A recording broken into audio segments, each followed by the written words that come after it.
Olá, sejam muito bem-vindos a mais uma edição do nosso Expresso União. Hoje é quinta-feira, dia 2 de junho, e o Expresso União já está no ar.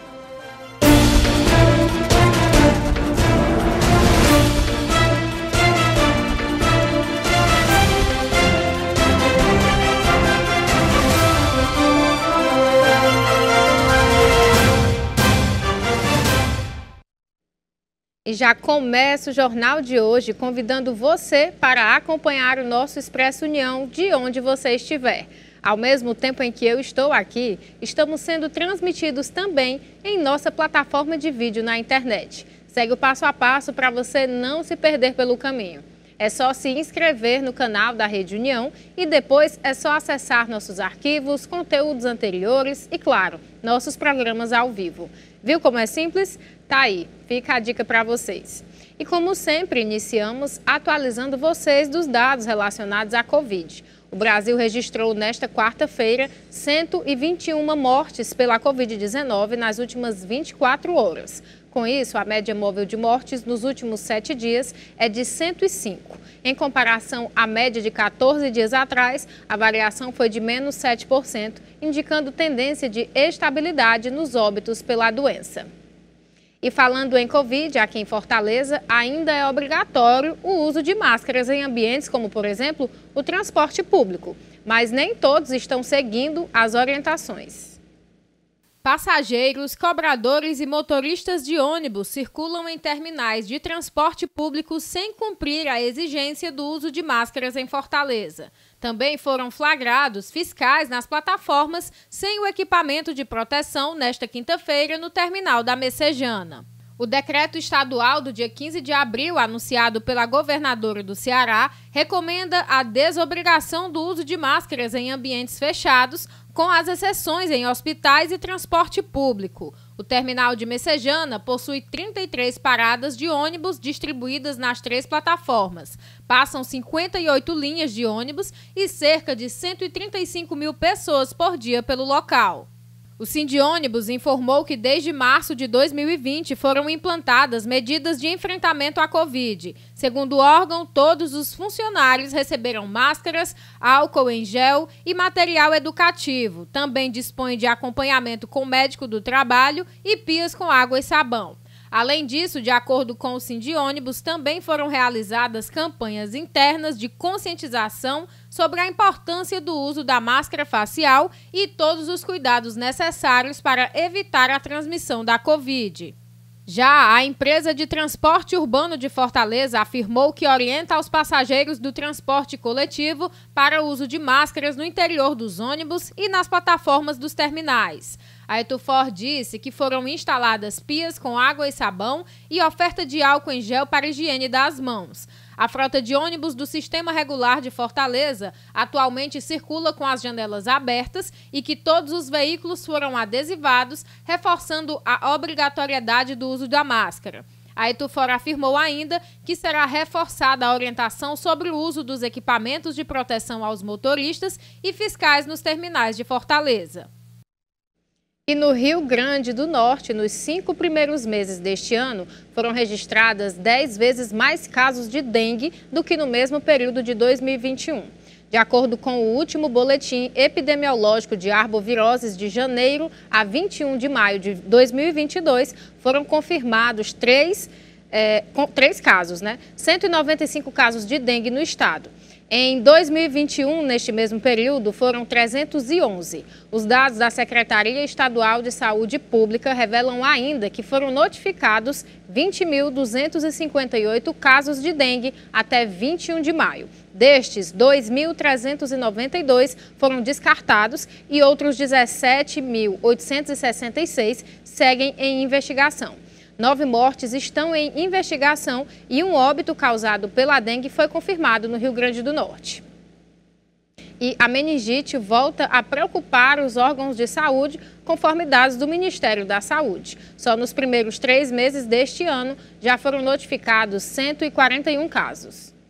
De acordo com especialistas, as meninges são membranas que ficam ao redor do cérebro e da medula espinhal, cuja função principal é proteger o cérebro e o sistema nervoso.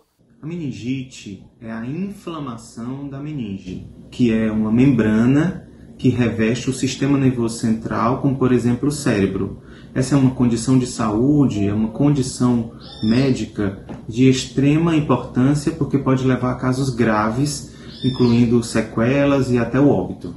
Conforme dados do Ministério da Saúde, só nos primeiros 3 meses deste ano já foram notificados 141 casos. Como a meningite ela pode ser causada por vários micro-organismos diferentes, como vírus, bactérias, fungos, até a bactéria da tuberculose,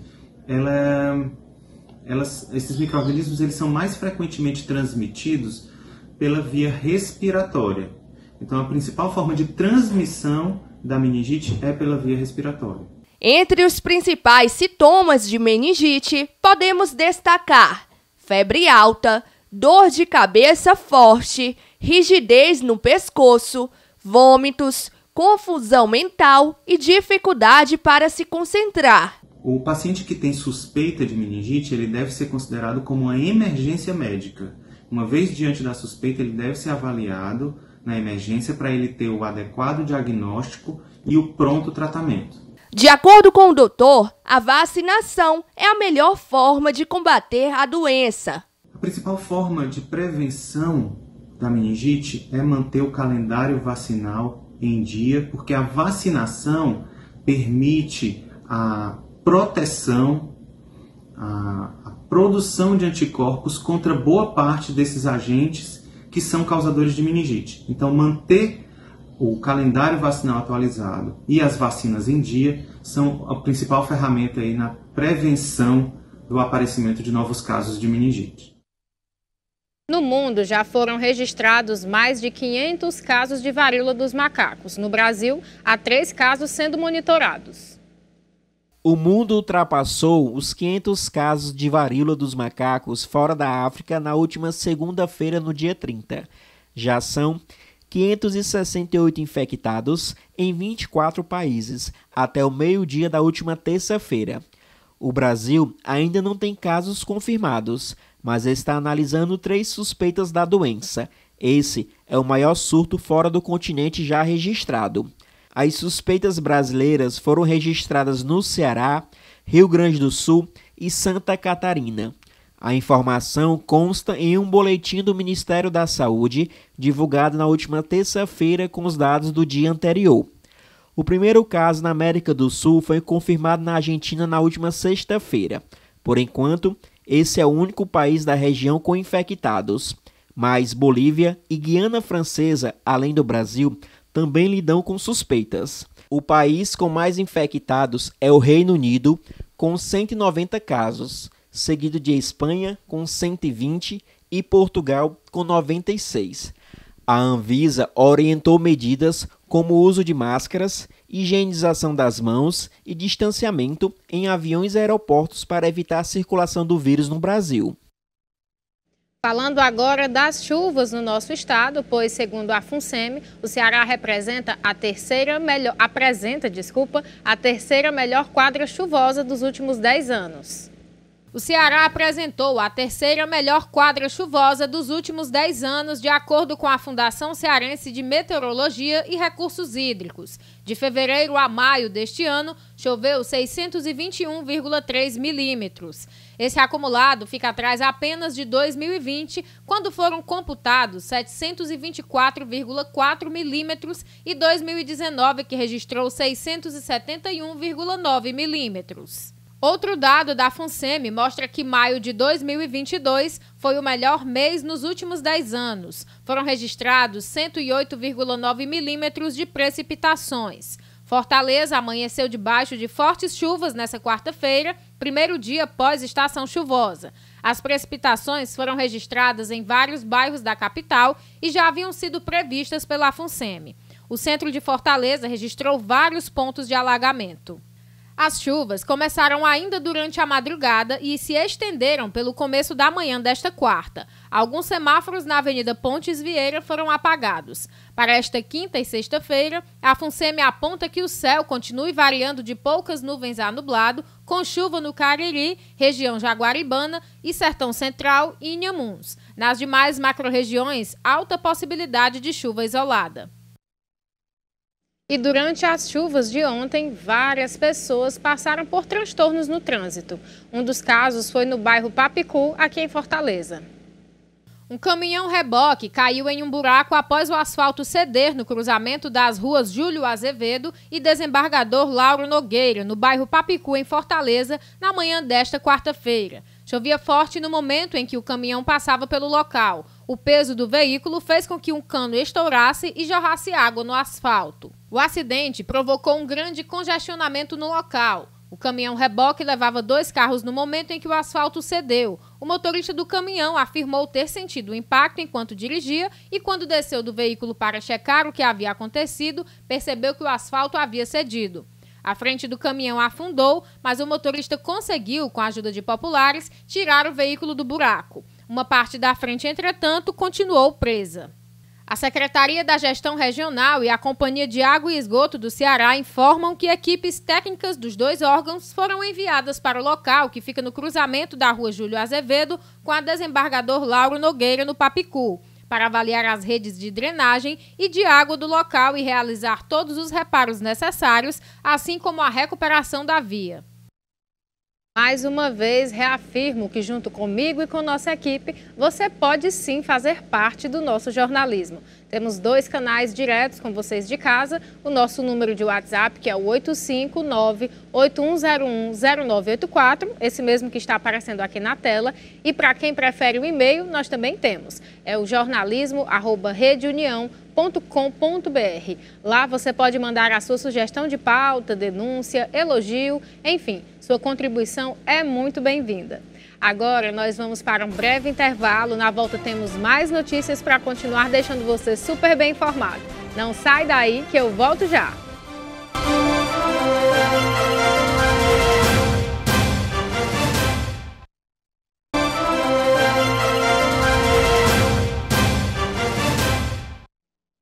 Voltamos e já falando de um fato que despertou muito a curiosidade dos cearenses nos últimos dias. Até ontem, as marinhas do Brasil e da França realizaram um treinamento na região metropolitana de Fortaleza. A Marinha do Brasil, juntamente com a Marinha Nacional da França e o Exército de Terra francês, exercitam a capacidade de operar de maneira combinada por meio da Operação Fortaleza, que iniciou no dia 28 de maio e foi realizada até o dia 1º de junho na região metropolitana de Fortaleza.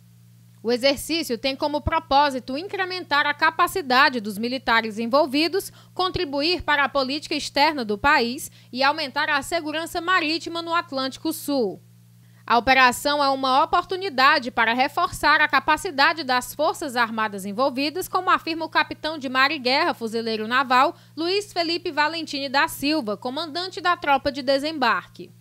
Abre aspas, o exercício nos permite elevar o nível de integração, uma vez que a preparação para uma operação anfíbia combinada, envolvendo meios brasileiros e franceses na projeção de poder, de caráter naval, do mar para a terra, exige um intenso intercâmbio de técnicas, táticas e procedimentos. É importante ressaltar que, apesar do período de treinamento ser inferior a 1 semana, o planejamento da operação está em desenvolvimento desde abril, fecha aspas.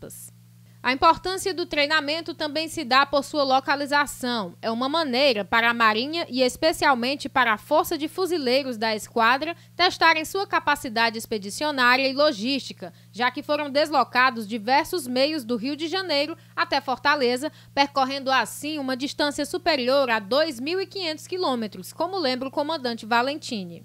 Durante o dia 28, estiveram presentes a embaixadora da França no Brasil, senhora Brigitte Kohler, e o comandante do exército francês, general Pierre Chiu, que acompanhou todo o treinamento. Nos dias que estiveram aqui, ocorreram diversos treinamentos como sobrevivência, oficina de explosivos, obstáculos, patrulha urbana e tiro. No primeiro dia de junho, foi realizada uma operação anfíbia na Praia Mansa, envolvendo navios e fuzileiros navais brasileiros e franceses. O exercício conta com a participação de mais de 450 militares das duas nacionalidades, além dos seguintes meios: porta-helicópteros anfíbio, Mistral e fragata Colbert da Marinha Nacional da França, navio patrulha oceânico Araguari e Clanf da Marinha do Brasil. E um técnico em informática aqui em Fortaleza se utilizava da vantagem de trabalhar com computadores e celulares das pessoas para cometer crimes. A Polícia Civil do Ceará indiciou nesta segunda-feira o técnico de informática Matheus Fernandes Alves, de 27 anos, por extorquir dinheiro de quase 3 mil mulheres, ameaçando-as de expor imagens íntimas delas nas redes sociais. Ele foi preso no dia 8 de abril em Fortaleza. Matheus é suspeito de cometer os crimes de extorsão, ameaça, estelionato, pirataria, tentativa de extorsão, tentativa de estupro virtual consumado e uso de documento alheio, crimes praticados contra quase 3 mil vítimas, todas elas mulheres, em vários estados do Brasil. Conforme a Secretaria da Segurança Pública, o homem entrava em contato com as vítimas, alegando que mantinha fotos delas comprometedoras e exigia que elas fizessem depósitos de quantias em dinheiro. Caso contrário, ele ameaçava expô-las em redes sociais. Em alguns casos, as mulheres eram obrigadas a enviar fotos íntimas e realizar videochamadas por aplicativos de mensagens. As investigações apontam ainda que o técnico em informática realizava os crimes logado em celulares de clientes, pois como ele trabalhava consertando aparelhos celulares, ele aproveitava e colocava os chips nos aparelhos dos seus clientes com o objetivo de não ser rastreado. Além disso, ele ficava online em diversos dispositivos gratuitos de internet ou através do sinal residencial de clientes que ele capturava o acesso no momento em que realizava algum trabalho. Isso dificultava a localização exata de onde ele praticava o crime. Foi identificado ainda que o homem possuía mais de 30 perfis falsos nas redes sociais, que era por onde ele fazia contato com as vítimas e passava a cobrar uma quantia em dinheiro para não divulgar materiais íntimos, fazendo em alguns casos com que elas pagassem mensalidades para não ter suas imagens divulgadas. Após a conclusão do inquérito policial e seu indiciamento, o documento foi enviado ao Poder Judiciário. Hoje, dia 2 de junho, será realizada no Ceará a 16ª edição do Dia Livre de Impostos. Ao todo, serão 200 lojas que oferecerão descontos de até 70%. Desde o início do ano, os brasileiros já pagaram mais de 1 trilhão em impostos, conforme aponta o impostômetro, ferramenta da Associação Comercial de São Paulo. Pensando nisso, a Câmara de Dirigentes Lojistas Jovem realiza no próximo dia 2 de junho a 16ª edição do Dia Livre de Impostos. O Dia Livre de Imposto ele veio para conscientizar a população da quantidade da alta carga tributária que a gente paga no nosso país. Os lojistas que aderem à campanha, eles dão os descontos, absorvem esse desconto, não é o governo que dá, né, para eles e repassam isso para a população. Para que a gente possa, mediante essa conscientização, levar para a população do quanto que a gente não tem de retorno em educação, em hospitais. Os consumidores poderão adquirir diversos produtos sem impostos. Dentre supermercados, lojas de vestuário, perfumaria, loja de serviços, tem toda uma gama de opções que foi aderido dessa vez na campanha. Novidade é supermercado, né? Que o consumidor vai encontrar descontos de até 70%. A campanha nacional do Dia Livre de Impostos deste ano contará com o supermercado entre os participantes. Nós, esse ano, somos o primeiro supermercado a aderir à campanha. É uma parceria juntamente com a CDL Jovem. Então, nós estamos ofertando, em média, 10 produtos. Esses produtos eles vão estar sinalizados em uma gôndola específica. Nas nossas 16 unidades. Temos lojas na capital e lojas no interior. Todas as lojas vão aderir à campanha. O gerente da loja Almeida Cavalcante comentou sobre as expectativas de vendas neste período.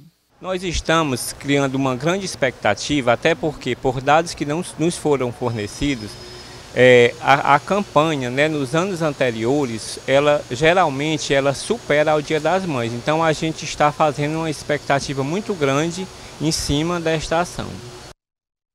Nesta quinta-feira, sobe para 122 o número de mortes devido às chuvas em Pernambuco.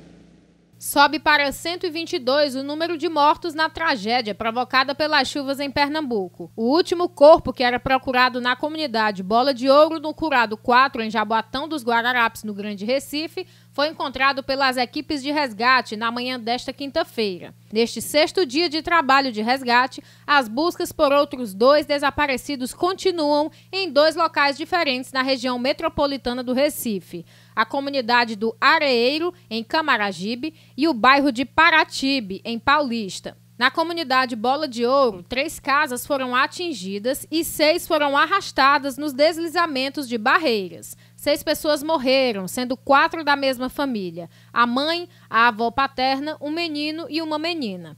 O total de desabrigados devido ao temporal também aumentou. Há no estado 7.312 pessoas nessa condição. Elas estão em 66 abrigos distribuídos em 27 municípios, segundo o governo do estado. Em Pernambuco, 24 cidades decretaram situação de emergência devido à enxurrada. Agora, falando de política, pois o Supremo Tribunal Federal reconduz Alexandre de Moraes para mais 2 anos no Tribunal Superior Eleitoral. O Supremo Tribunal Federal reconduziu ontem Alexandre de Moraes para ocupar o cargo de ministro do Tribunal Superior Eleitoral por mais 2 anos. Com a recondução, Moraes poderá completar o período de 4 anos na Justiça Eleitoral, período máximo de mandato dos integrantes do TSE. A eleição é uma formalidade de praxe que é feita pelo Supremo. Atualmente, Alexandre de Moraes é vice-presidente do TSE. Em agosto, com a saída de Edson Fachin, atual presidente, Moraes passará a presidir a Corte Eleitoral e comandará a organização às eleições de outubro. Após a votação simbólica no plenário do STF, o ministro disse que vai trabalhar para garantir a paz e a segurança durante as eleições. Na última eleição, que foi realizada em 2018, 42 milhões de pessoas não escolheram nenhum candidato no segundo turno, ou seja, pessoas que votaram nulo ou em branco. Mas o que estes números representam nas eleições deste ano? Veja na matéria. Em períodos eleitorais, que acontecem a cada 2 anos no país, dúvidas a respeito do voto nulo e do voto branco afetam diversos eleitores brasileiros. O voto nulo traduz uma rejeição do eleitor aos nomes de todos os candidatos apresentados pelos respectivos partidos. O voto branco traduz também uma indiferença em relação aos nomes apresentados. De acordo com a coordenadora de eleições do TRE do Ceará, caso as eleições tenham mais de 50% dos votos nulos, a eleição não é cancelada. Existe até uma desinformação sobre esse assunto e é sempre recorrente numa eleição, é de que se mais de 50% dos votos forem nulos, a eleição está anulada, nós teremos uma outra eleição. Isso não é verdade. A eleição ela só é anulada quando os votos nulos eles são anuláveis por uma decisão judicial. O candidato foi cassado, houve uma fraude. Então, esses votos, no primeiro momento, eles são considerados válidos, mas depois da eleição, o candidato eleito perde esses votos porque os votos se tornam nulos. Aí sim. Mas essa de dizer que se mais de 50% dos eleitores votarem nulo, anula a eleição, isso é uma desinformação. Com o objetivo de esclarecer dúvidas, o Tribunal Superior Eleitoral disponibiliza um número telefônico. Justamente pensando em esclarecer dúvidas, esclarecer sobre as desinformações, inclusive nós temos informações sobre votos nulos, votos brancos, o TSE criou um chatbot, que é um número de WhatsApp, em que o eleitor cadastra e fica recebendo informações. Segundo Edna Saboia, os votos brancos e nulos tem o poder de interferir no resultado das eleições. Geralmente, numa eleição, nós temos um percentual aí de 7%, se considerado os votos nulos somados aos votos brancos. E isso interfere, sim. O resultado poderia ter sido diferente. Nós tivemos eleições municipais em que houve empate dos candidatos a prefeito. Então, quando há empate, vence o candidato mais velho. Mas perceba que um voto faria toda a diferença. Então, se aquele eleitor tivesse mudado a opção, tivesse participado politicamente, né, tivesse exercido seu direito de cidadão e escolhido um candidato, esse resultado poderia ter sido diferente. De acordo com dados divulgados pelo IBGE nesta quinta-feira, o PIB do Brasil avança 1% no primeiro trimestre, impulsionado por serviços. O Instituto Brasileiro de Geografia e Estatística divulga nesta quinta-feira o Produto Interno Bruto do Brasil, que cresceu 1% no primeiro trimestre, na comparação com os 3 meses imediatamente anteriores. Frente ao mesmo trimestre de 2021, o avanço foi de 1,7%. Em valores correntes, o PIB chegou a 2,249 trilhões de reais. Trata-se do terceiro resultado positivo depois do recuo no segundo trimestre de 2021. O resultado representa uma aceleração frente aos trimestres anteriores, impulsionada pelo setor de serviços, o mais impactado pela pandemia e de maior peso na economia, que ainda tem encontrado espaço para recuperar o nível de atividade pré-Covid, apesar dos impactos da inflação e dos juros altos. O IBGE revisou os dados trimestrais do PIB de 2021. O PIB é a soma de todos os bens e serviços produzidos no país e é o principal indicador usado para medir a evolução da economia. Na comparação com o trimestre imediatamente anterior, a alta do primeiro trimestre foi de 1,1%, ao contrário do crescimento de 1,4% divulgado anteriormente. Já a queda registrada no segundo trimestre foi revisada de menos 0,3% para menos 0,2%. No terceiro trimestre, houve crescimento de 0,1% em vez de queda de 0,1% da leitura anterior. Já a alta do quarto trimestre passou de 0,5% para 0,7%. Entre os principais destaques do PIB do primeiro trimestre estão serviços com 1%, indústria com 0,1%, agropecuária com menos 0,9%, consumo das famílias com 0,7%, consumo do governo com 0,1%, investimento com menos 3,5%, exportações com 5% e importação com 4,6%. E no Acre, após quase 3 meses do fim das inscrições, o Departamento Estadual de Trânsito do Estado divulgou 1.135 nomes dos selecionados do programa CNH Social.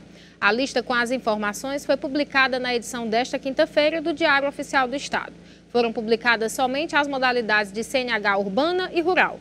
Segundo o Detran, a lista com os mais de 600 selecionados para a modalidade de CNH estudantil deve ser divulgada em outro dia, ainda não definido porque a autarquia ainda aguarda os dados que são disponibilizados pela Secretaria Estadual de Educação para ser feita a triagem dos inscritos. Nosso Expresso está chegando ao fim, é sempre muito bom estar aqui com vocês. Ótima quinta-feira, agradeço sua audiência e até amanhã. Tchau!